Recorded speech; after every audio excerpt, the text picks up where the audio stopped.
cosa mi sconvolge ancora. Impari a conoscere qualcuno molto bene e all'improvviso si diventa estranei nel tempo. È come se conosci qualcuno e ora non è più così, e sento che è successo tra noi.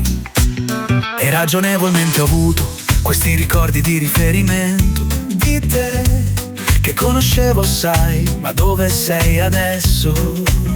E se ci sei non è lo stesso. E mi sono accorto che quando inizi a lavorare su te stesso, come deve essere davvero, alcune persone si alterano e non è che lo fai intenzionalmente, no, è solo che alcune persone preferiscono rimanere dove sono, semplicemente non vogliono essere orgogliosi, sì. Non so cosa può essere, ma a quanto pare il tuo miglioramento altera le persone. Non lo capisco ancora, perché se vedo qualcuno che lavora attivamente per cambiare e migliorare, mi ispiro davvero, perché so quanto è dura la vita. E non sto a raccontarti che è tutto fragole e limone, perché non lo è, no.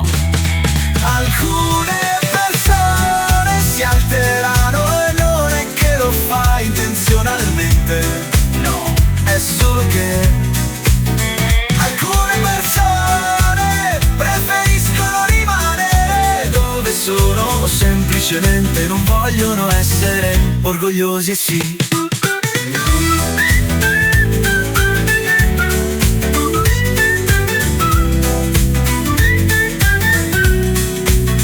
Invece di discutere sul perché è così, è perché stai cambiando, amore mio, stai diventando una persona diversa.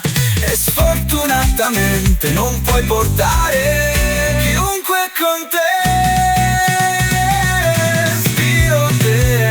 Alcune persone si alterano e non è che lo fai intenzionalmente, no, è solo che alcune persone preferiscono rimanere dove sono, o semplicemente non vogliono essere orgogliosi, sì. Ma Dio ha un piano diverso per te, c'è un percorso diverso per te, nuove persone, nuove cose. Non essere triste per questo.